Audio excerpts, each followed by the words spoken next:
dog imaginable. So let's dig in. Tell me, first of all, does anybody have this problem? Not all dogs are as vocal as every other dog. So some of you may be very lucky, but for a lot of us, our dogs bark their heads off, right? And it can drive people absolutely bonkers. Maybe I'm just speaking for myself, but but I don't think so. I don't think I'm alone here. Um, it this we have varying levels of sensitivities the same way that dogs have varying levels of how vocal they are, right? Say says all capitals, yes, they are barky, barky doggos. Um, yeah, and the interesting thing is that dogs bark for a million reasons, right? For dogs, barking is just communication, right? It's always a way to communicate something. So for us to come in and say no barking ever for any reason is a little bit unfair. It would be a little bit like asking them, like asking us to just never talk or never make any sound, right? Especially since for hundreds, maybe even thousands of years, we actually bred dogs to bark. We wanted them to be vocal because they were warning systems. So we've we've created this monster, so it's only fair that we address it in a compassionate way, right? Like I said, we can't just say no barking, never, because it's just not fair, and it's not going to work, right? We're going to drive ourselves crazy trying to make that work. So I have some ideas about how to address this, and I will tell you up front, there are no easy, quick fixes. There are almost never. I don't like to use superlatives, but but I almost want to say there are never any quick fixes in behavior. At least not quick fixes that have detrimental side effects, and we don't want that, right? Of course. Say says they bark for attention, for food, when I'm late, and when they want to go out. Your dogs, they've got you on a schedule, right? When they want to go out. So yeah, so for attention, letting you know when they need something, those are definitely some very common reasons for barking. They bark because the other one barked. Yeah, social barking, absolutely a thing. There also, gosh, I've got them written down here. Some other common reasons that dogs bark. Dogs bark out of boredom. They bark because it can become a bit compulsive behavior. They sometimes the types of barking, like for food or when they want to go out, those sometimes get labeled as demand barking or request barking. They want something. They can bark in greeting. They can bark in play. They can bark out of frustration. They can bark out of fear. Any type of fear, but there's specifically separation anxiety is a common way that we're made aware of their barking. They can bark out of pain or discomfort. You have demanding floofs. Yeah. So that's like a lot of reasons that a dog might bark. And the barking, like I said, it's always a way of communication. But and it always serves a function for the animal, right? They're they're rarely barking for no reason at all. Like even when we say there's nothing, he's not, there's nothing to bark at, why are you barking? It's always serving a function for the animal. And a lot of the times when people say, like, I'm losing my mind, I need him to stop, I've tried everything, I cannot get this dog to stop barking, usually it's because we've tried to address the barking itself rather than the reason for the barking, right?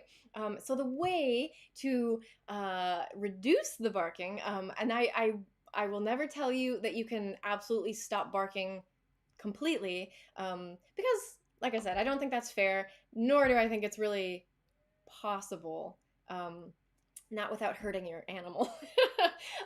So there are ways to reduce the barking in a way that meets your animal's needs and your need for a little more peace and quiet. And so that's that's the direction that we're headed today, is to talk about how to do that.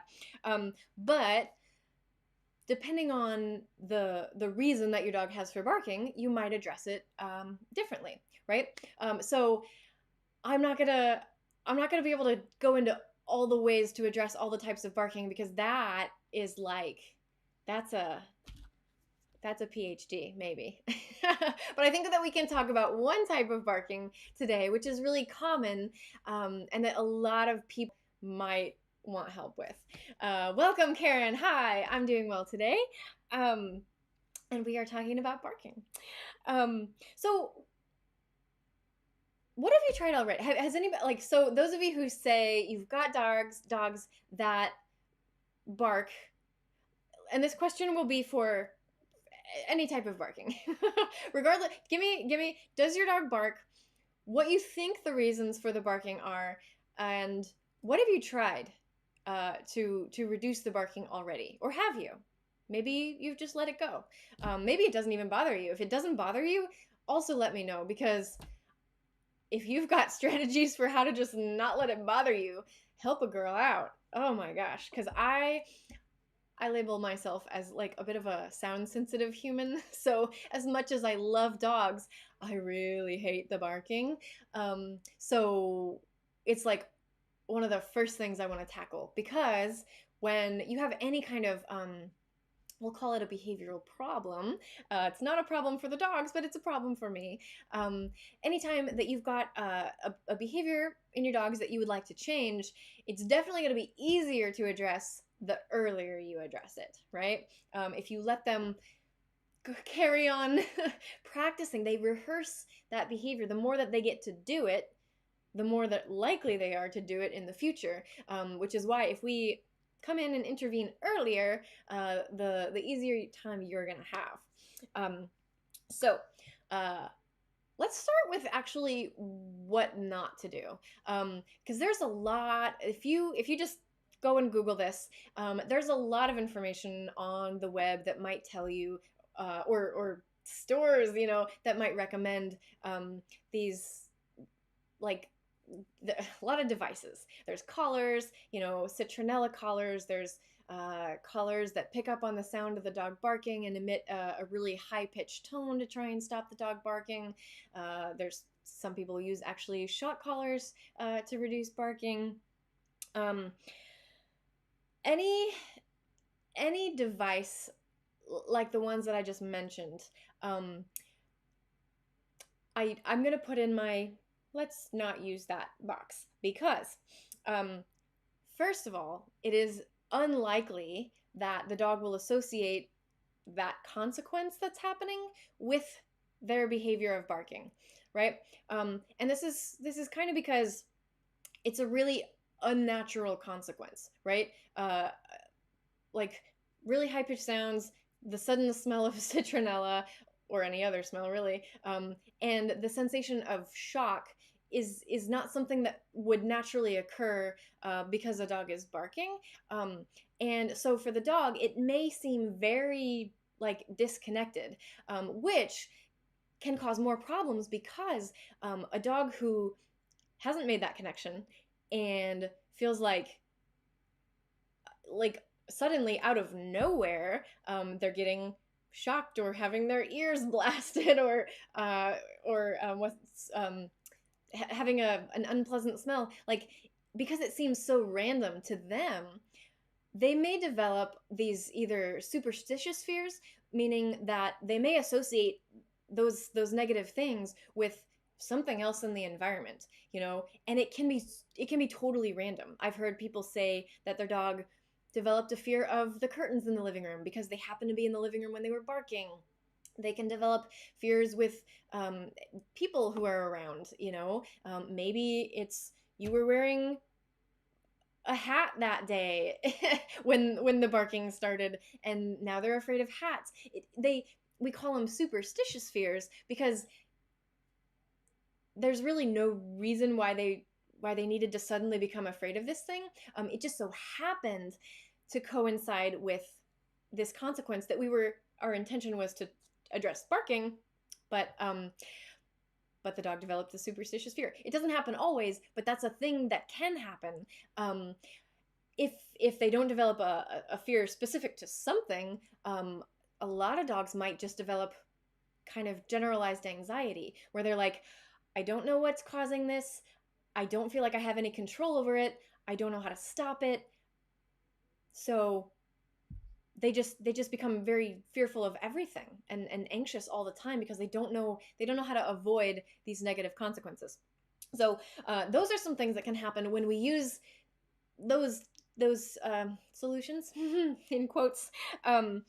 So, and the other problem with using those types of things is that they don't teach the dog what you do want, right? Teaching a dog just know, just know. It often doesn't work because dogs are very good at making discriminations, but they're not very good at generalizing. And no, like we understand what that word means, but for dogs, like learning a concept is a lot more difficult and requires much more systematic training than what we tend to do, which is just tell them no when a thing is happening and expect that they're going to understand this concept and generalize it to other situations, right? So I much prefer to if there's something, if there's a behavior that we're trying to change, I'd rather prevent it from happening, meet their needs, and teach them an alternate behavior that is incompatible with the thing we want to stop. Karen says, me personally, I don't care for shock collars. That's just me. It's not just you though. It's me too. And it's a lot of people. There's a lot of problems with them, which I sort of, I touched on just now. But that's we could definitely talk a lot more about that another day, about why I choose not to use those things. But that's why I don't use them for barking, right? So I also mentioned that there's no quick fixes, right? So even if there's an ad for a shock collar that promises it's going to stop barking in a day or a week, even, it's not. I would love to get the data about how well it works at all, for one, and two, how quickly it works. Because even though they can work to suppress behavior sometimes, like I said, there's always the risk of this fallout, and I don't want to ruin a dog that way. So I would rather not even risk it. Even if it might work sometimes.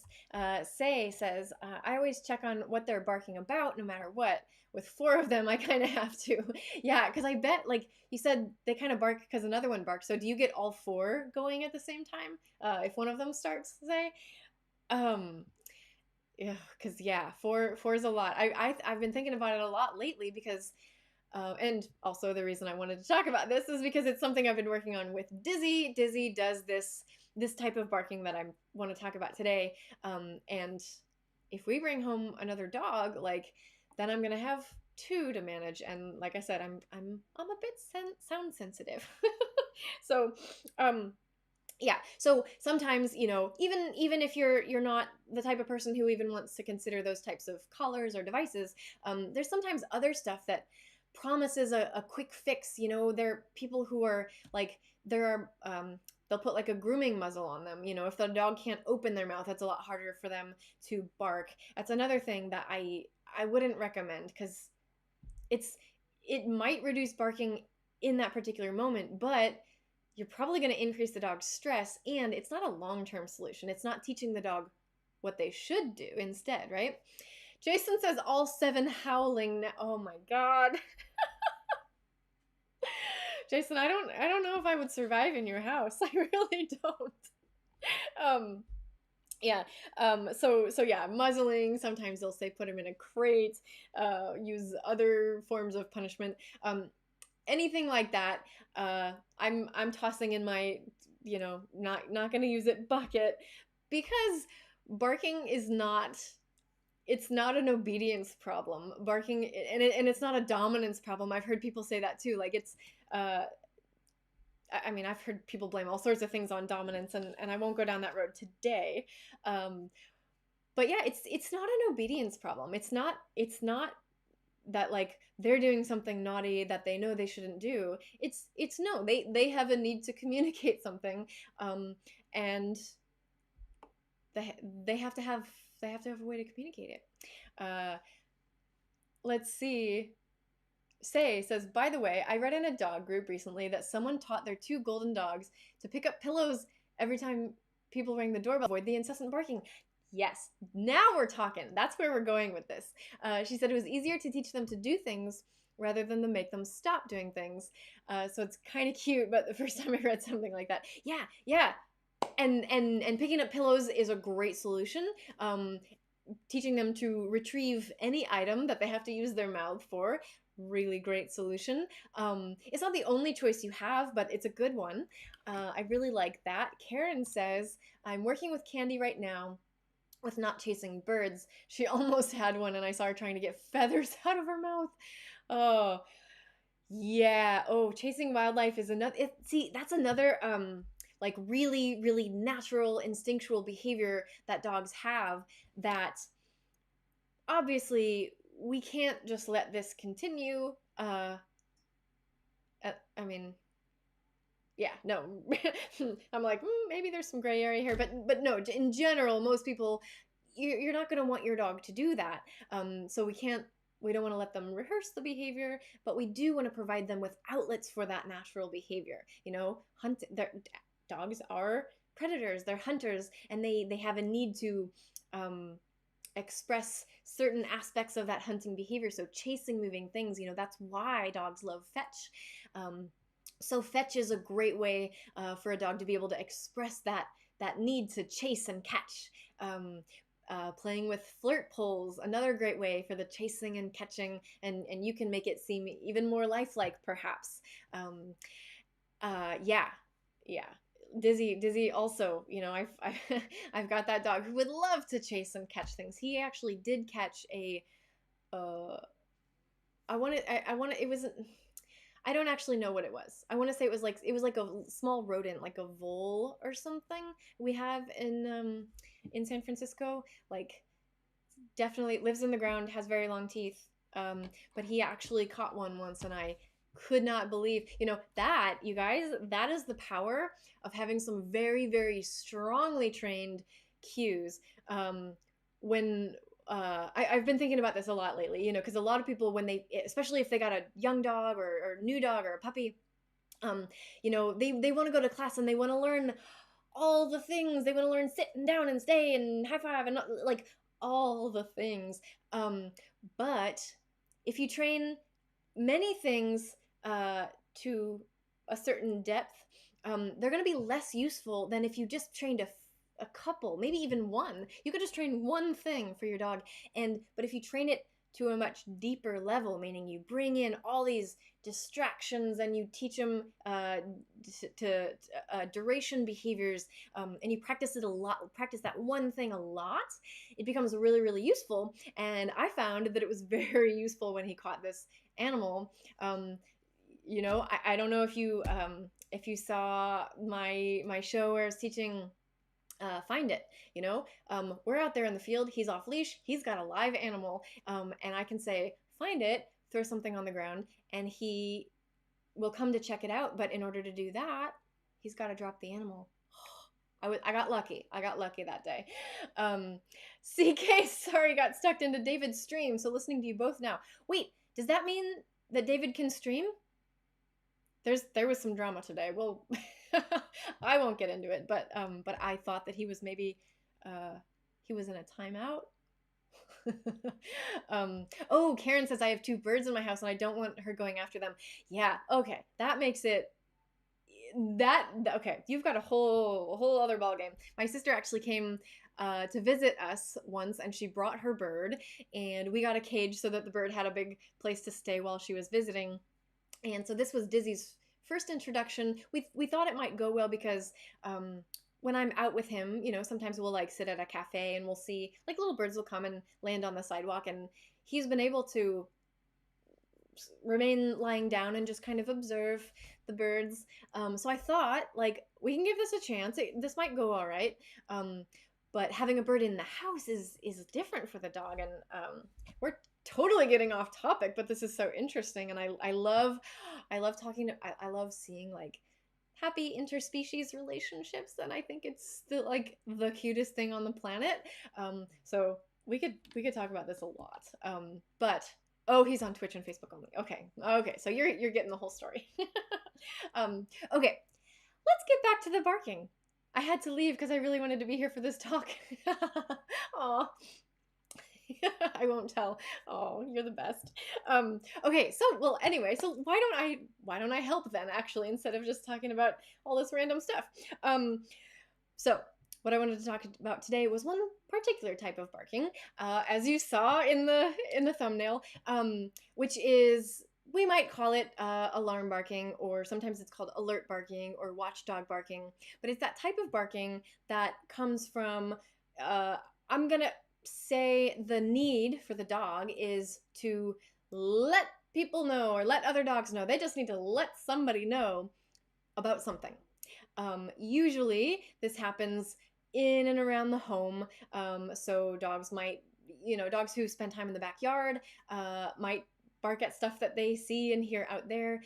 Sometimes it's just in the house, UPS drivers and USPS delivery people, FedEx.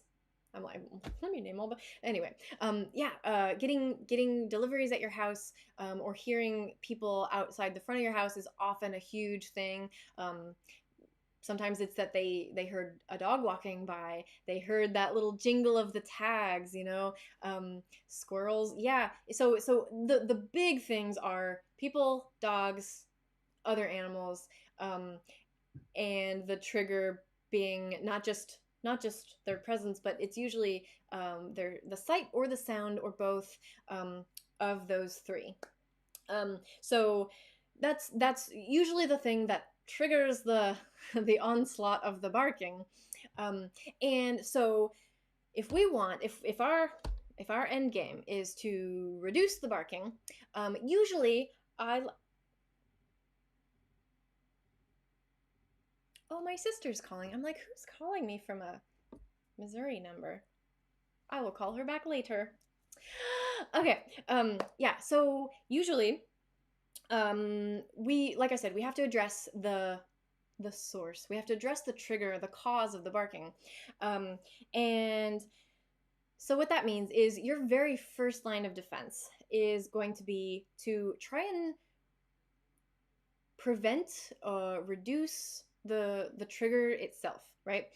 So what that might mean is, for dogs who do a lot of this barking in the yard, we're gonna have to limit their unsupervised yard time, right? Because if they go on barking in the yard, guess what? They're getting to rehearse that behavior, and the more they rehearse it, the better they get at it. So if they bark unsupervised in the yard, part of the solution is going to have to be they don't get unsupervised time in the yard. Doesn't mean they can't spend time out there, but you should be ready to address it if that is part of the problem. For dogs in the house, part of the solution might be, like I said, it's sights and sounds, right? So if your dog happens to sit at the front window and just scan for for people and dogs walking by, and they bark at everyone, part of the solution might be creating some physical visual barrier to those triggers, right? So you might, if it works for your situation, just prevent access to that front room. Baby gates, closing a door, whatever works so that the dog doesn't get access to that window at all. If that is not feasible, or you just don't want to, sometimes I really love the it's like they sell like frosted decals, window decals, so that you can just put this frost on the window, or maybe just the lower part of the window, wherever your dog can see, so that things outside there aren't so glaring to your dog. whatever it takes to reduce this visual stimulation that's causing the barking. Now, sometimes it's not the visual thing; it's the auditory thing. So if it's that they're hearing sounds of people outside, what we might want to do, privacy screen, yeah, great. Um, uh, what we might want to do is muffle the sound. So and this the specific solution, of course, is going to vary depending on your dog, your household, your entire environment, right? Because we have different our houses are houses, apartments, whatever. Yeah, I mean, depending on if you live in an apartment or a house, depending on whether you live on a busy road or not, it depending on whether you're on a high floor or a low floor, it's going to change it. But the idea overall is just to reduce the dog's perception of those sights and sounds that cause barking. So in our house, I really I love technology and using technology to help with dog training. So to reduce my dog's access or stimulation, auditory stimulation, because we don't have a window problem. We have the backyard problem, but we in the front there's no window that he can see out of, but he does hear. So what I can do to muffle those sounds is we've got a speaker near the front door. We've got a bathroom out there that is a nice place for a speaker. I don't know. And you can play whatever you want. You can play white noise. I prefer pink noise. Did you know that there's all these, like, you can do white noise, brown noise, pink noise, like, and it's actually it's different. But my preference, I like the pink noise, not just because pink is awesome, but it's like it's different pitches that you get in the, anyway, whatever. You can just you can play sounds like that. You can just play music or podcasts. But you can just put on something that's not going to bother you, and having that near the source of the sounds is gonna reduce the dog's perception and their triggers, and therefore the barking. CK Xantic says, yes, there's an app for these noises too. Yes, there are great apps. I don't know all the apps. Maybe you could even share some with us if you want. I just use Spotify because I can get, or I guess you could even play YouTube depending on, like, your device and the connection to the speaker, however you're using it. But I like ones that I know that they're going to go for hours, because I forget, and the less I have to think about it, the better, right? So if I just put sounds there that aren't going to bother us if they go all day, it works great. Let me go back here and see. Say you have a rescue bird and a canary, and out of all of my doggos, Toby loves birds and bird watching. Toby is the multi-poo. Oh, that's so cool. Oh my gosh. So it's funny, even before all the puppy excitement and drama and all, I really wanted a bird. Like when David and I first moved in, we were talking about getting a bird. I was planning on getting a bird because my sister's got one who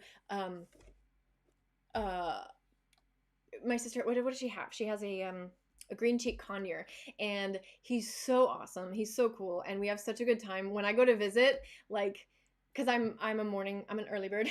I'm a morning person, and I get up before my sister, so I would get up, and the bird I'd get him out of his cage, and he would, like, ride around on my shoulder while I got ready in the morning, and we would put on some music, and he liked to dance with me on my shoulder, and I'm like, this is the most fun. So I really, really want to get a bird, but we decided that it might be easier to get a puppy first, so the bird's gonna have to wait for us. But anyway, Karen says Candy has one sound of barking when she's barking at my neighbor, but if it's someone at the door, her bark is more louder and harsher than usual. Yeah, and oh my gosh, so that's such a good point, Karen. So, like, when you're trying to determine, like, what type of barking is happening in your home, certainly they will sound different, right? Dogs have many types of barks. They can sound all sorts of different ways, and not just different barks, but different, of course, different types of vocalizations. There's whining and craying and howling and yelping, and the list goes on. But you can definitely notice a difference in the type of barking, and in addition to the sound, when you're trying to figure out, like, why is my dog barking, or what type of barking is this? You also want to look at their body language too, right? So their bodies are going to look different when they're barking too, right? Barking in greeting is going to look different than barking in warning, because they're scared, or they want someone to back off, to give them space, you know. um, their bodies might be more stiff. They might have hackles raised. They might be showing their teeth, or they might be pinning their ears back if it's a more fear or aggression based barking. But if they're barking because they want to go greet someone, you know, you're probably going to see a lot more like wiggly, loosey goosey language. They kind of look like they're out of control. You might see some play bow. You know, so the topography of their behavior when they're barking can give you lots of clues as to like what's going on. I mean, once you guys sound like you know your dogs very well, and you're very clued into like what type of barking is going on in a given moment, um, and and I think that's so cool, like how well dogs communicate um, what's going on for them, you know. um, so let's see. Oh, CK is sharing. I use white noise generator. Oh, I have insomnia, so my doctor recommended the app. You can mix the sounds to make it something that works for you. That's awesome. I've just been putting on um, an actual fan in my bedroom because I have trouble sleeping sometimes too, and I could put on the speaker, but sometimes having the airflow too helps. I forgot the last couple of nights, and it's been kind of rough night of sleep, but yeah. So yeah. So anyway, let me get back to solutions, right? So once you've observed your dog and the environment, right? Like if just looking at a dog without any context of what's going on, it's only part of the story. You know, determining what they're barking about. We also have to be aware of the environment. And yeah, so we collect all these clues, determine why the dog is barking, and if the conclusion today here is that the barking is because they sense something in the environment and they need to let everybody know, let's talk about how to address it. So we talked about step one, which is muffle the stimuli, muffle the triggers, visual barriers, sound blocking, and not allowing the dog free access to the yard if the things are happening outside. And I talk about that first, and because I want to emphasize its importance, right? Each of these are that I'm going to talk to you about are pieces of a solution, and just doing one is might get you somewhere. But barking is kind of a hard behavior to shift, and so if you go all in and you're committed, you're more likely to have success quicker. And so I really want to emphasize that prevention piece is very important. Piece number two is if they do start barking, you don't want to let it continue, right? So and I will say, like, because you did mention that sometimes it's the demand or request barking, whatever. That type of barking is like I said, you know, we address them differently. That type of barking, if you attend to them when they're barking, the barking gets reinforced. So we don't want to do that. But if it's alarm barking, then we don't really want to let them continue it, right? So if they can get one or two barks in and we can interrupt it and redirect them, that's the best solution. So try not to let them continue on and on. Sometimes, oh, wagging tails dog training, hi, thank you. She says, I love you so much, Jennifer. Yeah, we gotta talk. Yeah, so we don't want to let it continue. Sometimes, you know, people are told like, well, just you have to ignore them until they bark it out. But sometimes we try that and then they keep barking and they wear us down until we're just done and we finally like oh my god, stop. And if it was attention seeking or they something where they needed you to attend to them, then again we've reinforced the barking. So we letting them bark it out, or it's that could backfire for you. um, I have to sit down and have a serious talk with them then. No demand barks. Say we'll do a whole nother thing about demand barking. But yes, if it's alert barking, alarm barking, watchdog barking, that type, um, you wanna try and swoop in there early, right? So if you hear the thing that you know they're gonna bark at, and you can get their attention before they even let out the first bark, that's best. But their ears are better than ours, and sometimes they're just being more vigilant about who's surrounding your home and ready to ready to attack. So a lot of times we don't sense it before they do start barking. So first bark, we want to jump in and like, okay, Fido, let's redirect them to something else. If you've not trained anything, that's okay. You can distract them, redirect them, give them something else to do that's totally untrained, even before you get to the picking up the pillows thing. So what gets your dog's attention, right?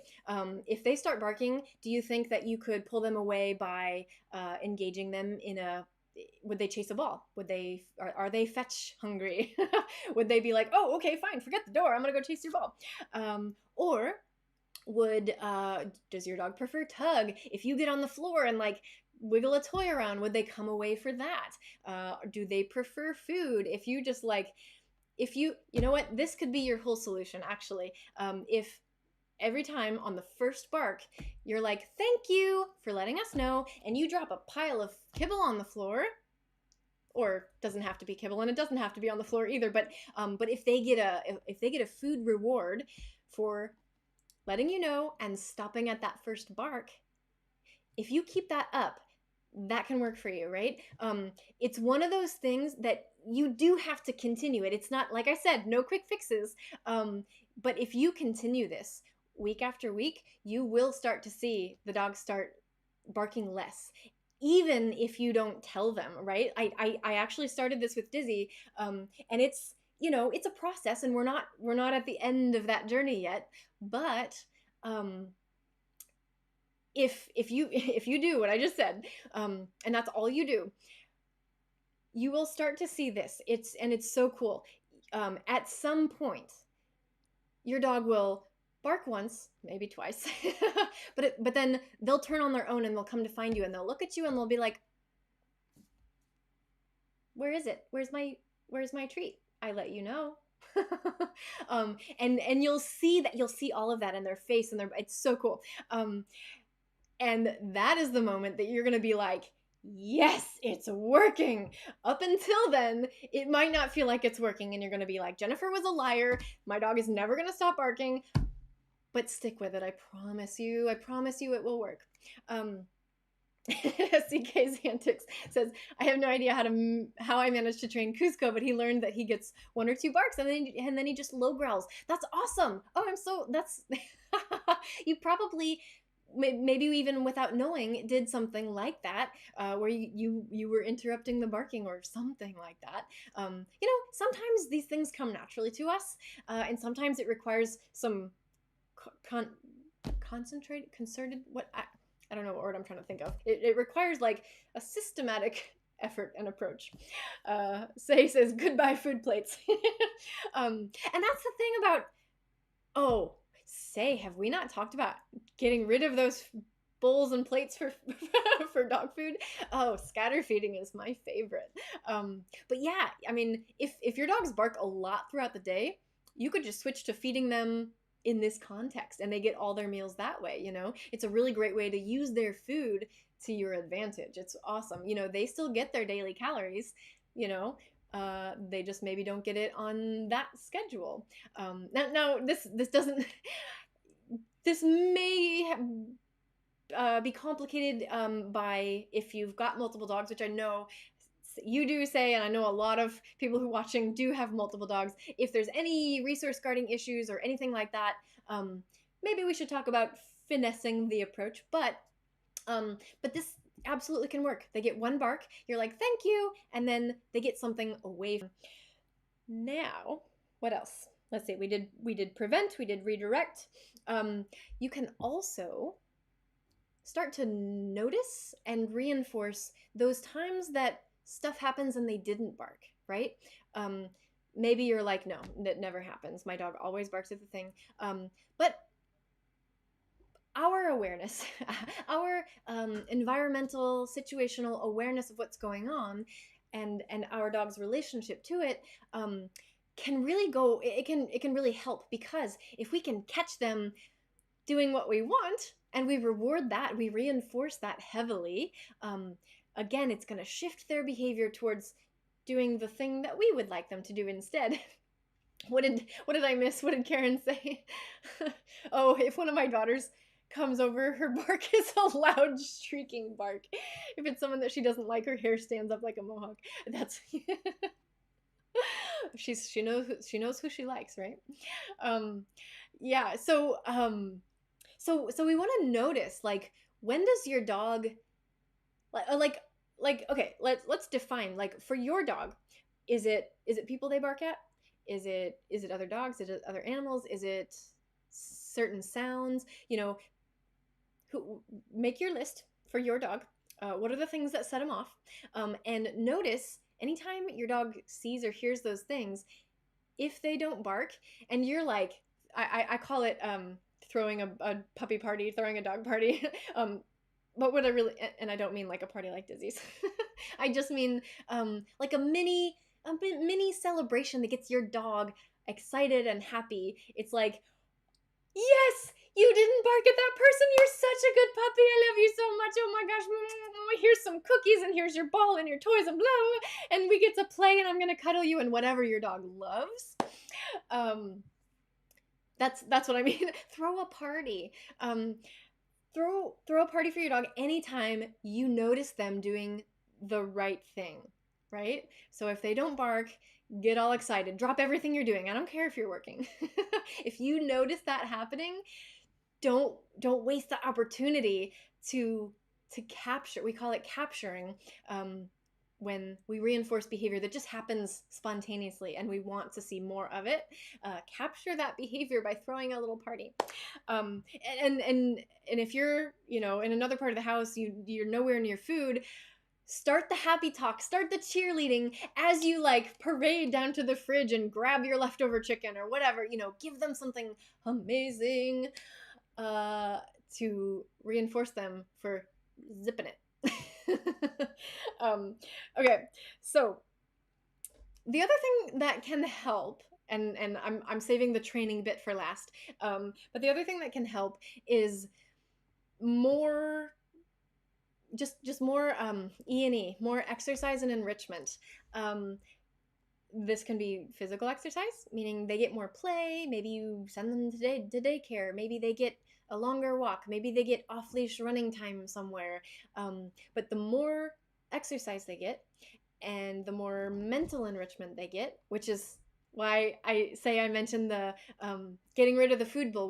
We always want to use our dog's food to allow them to use their natural instinctual behaviors in a way that they have to think, and they have to use their brain, because the more they use their body and the more they use their brain, the more tired they're going to be, the more calm they're going to be. And sometimes a dog may encounter a situation where they did hear that trigger or see that trigger, but they're just like, you know what, it's not worth it. I'm just, I'll let it go today, because they're tired. And that means less barking for you and more opportunities to reinforce them. And it's a really nice adjunct to all the other things you're doing to prevent the barking or limit the barking. So that brings us to the final thing, which is to actually train an alternate behavior. So Say mentioned the dogs that went to grab pillows and carry them around instead of barking. So training them to retrieve an item, you want to do this in a way where you teach the behavior outside of the barking context, right? So have fun training them to do something. I love retrieve. Retrieve is good. Yes, tired doggos are well behaved doggos. So yeah, retrieves are really good anti barking behavior. I've been working with Dizzy. The thing I chose was a go lie down, a go to a mat. It gives him a specific place in the house, that's in the same spot every time. He knows. Well, he's. I still get the one or two barks, but then he comes running to that spot, and just because we've worked on it a lot, and I reinforce him there with food. He can't be if he's eating. So that's been my replacement behavior. So choose a replacement behavior for the barking. Retrieve, a go lie down works. You can get creative with this. I mean, anything that your dog can do and can't bark while he's doing it can work for this. But you want to train up a new behavior outside of the barking context, and then what we'll do is we'll we'll bring it into the barking context, and it's essentially transferring. So usually we'll use when we're training, we train a verbal cue, right? We say go lie down or go get your pillow. I don't know what you call retrieve, whatever you happen to call it. But there's a verbal cue that we use to tell the dog what we'd like them to do. So when we are bringing it into the barking context, what we'll do is what we call the cue transfer, where the new cue happens first, and what we want the new cue to be is his triggers, right? So I'll say the UPS guy is the trigger. Using Dizzy's example, when you hear UPS guy, I will then say go lie down, and then he will go lie down, and he will get reinforced for that. So with repetitions of hearing UPS guy, then go lie down, he starts to realize that UPS guy predicts go lie down, which means go lie down, and there rewards can be found. And that's that moment that I was describing where they bark and they just come running. That's the moment when your cue has started to transfer to the new situation, and they don't need you to tell them all the time. You don't want to stop after the first time they do it. Absolutely continue with it, right? The more you've trained it, the better, the more reliable it's going to be. But that's a very cool moment when you're like, oh, he's starting to get it. Oh my gosh. So you want to continue to pair those two together. UPS guy drops off a package, you say go lie down, with or without the barking, doesn't matter. This solution is regardless of whether the dog has started barking or not. UPS guy means go lie down, which means go lie down and rewards. That order, the repetition of that sequence of events, the dog will pick up that UPS guy means something different. Instead of barking, they now have a new behavior to do, and voila, you get less barking. Now, for some dogs, they may still get out that one or two barks, but for many, many, many dogs, it's you've drastically reduced the barking. Some dogs won't even bark at all, and those ones are tricky because you have to then remember that, like, they did something right? Because when a dog's not doing anything wrong, we kind of just ignore them. We do have to remember that they made a choice, and it was a hard choice for them, and it deserves reinforcement. So then it becomes important for us to just remember to continue the training. Don't stop. This is a long game. To be fair, I mean, to be fully upfront with you, it's a long game, but you can make great progress. And like I said, it's very exciting once you hit these milestones where the dog is like, it's starting to click.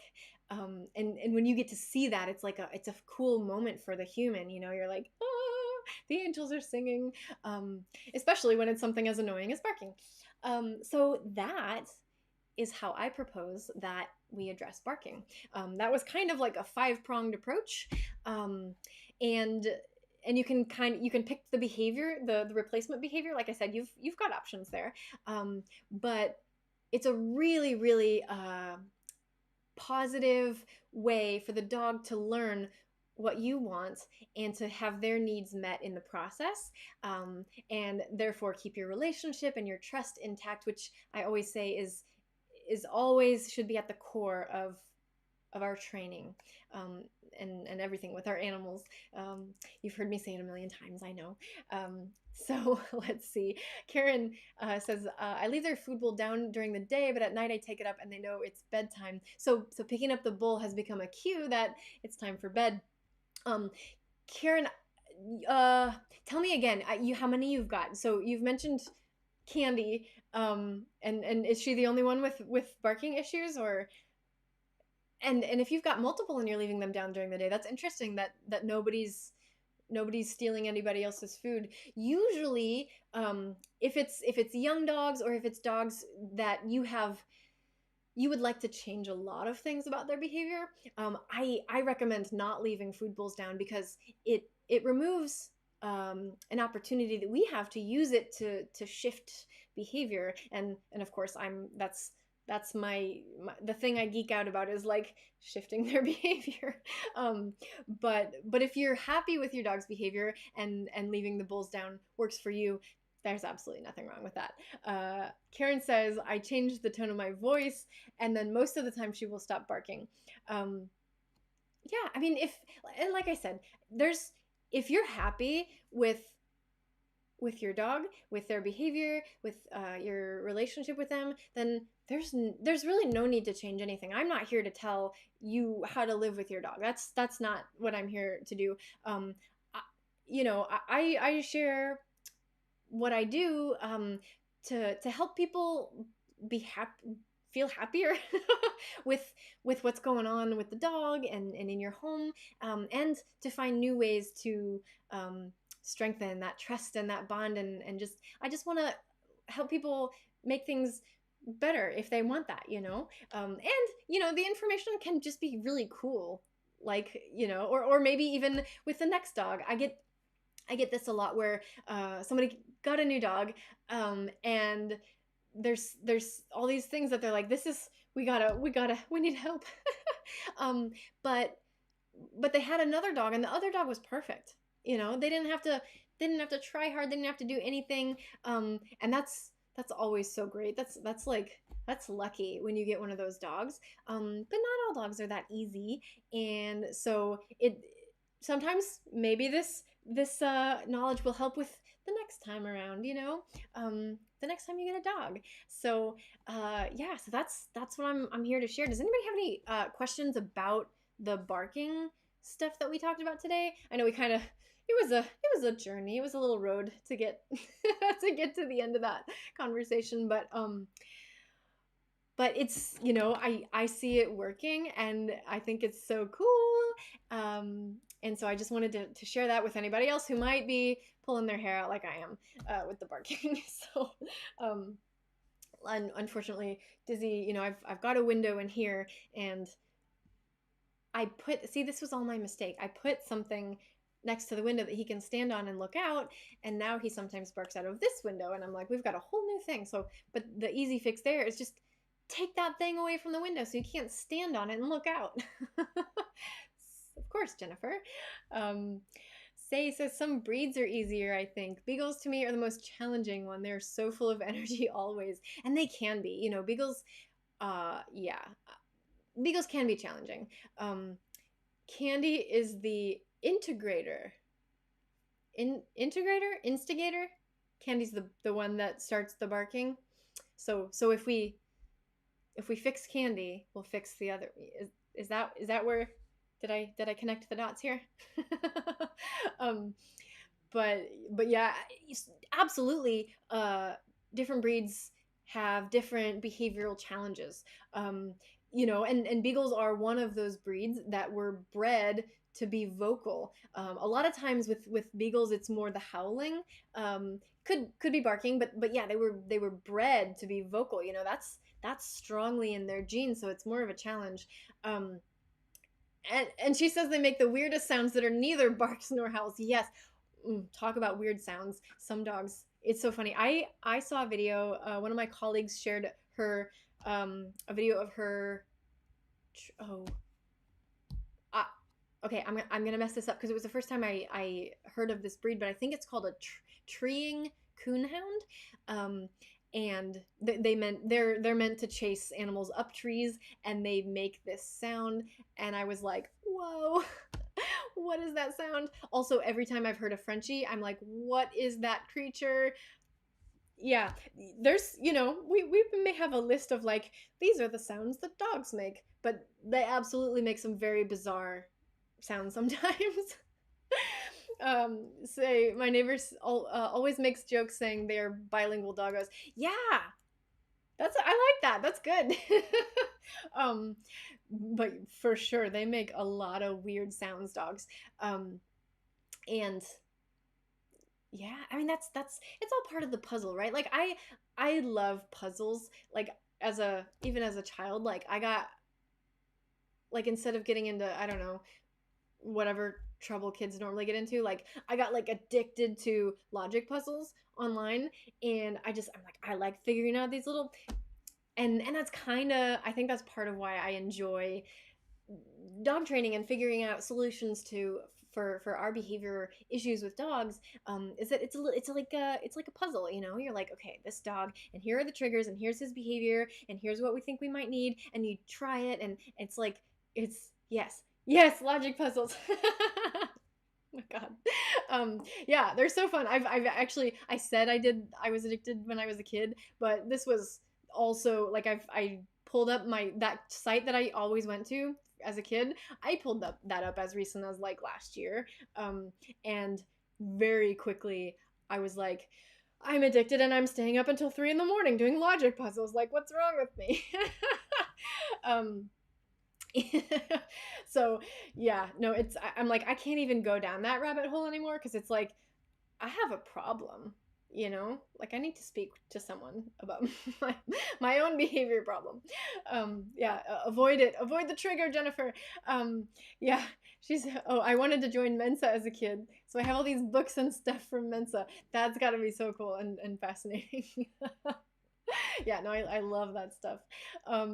Say says, question, what to do when a doggo refuses to follow an order? My beagles are always the difficult ones. Sometimes they refuse to come inside, and they just want to be outside all day, and if it's raining, it's just not negotiable. The answer to the question, what do you do when a doggo refuses to follow an order, is it depends. But in the situation you're describing, where they're outside and you need to they need to come in, I would re-up your strengthen your recall training. So train them to come when called, and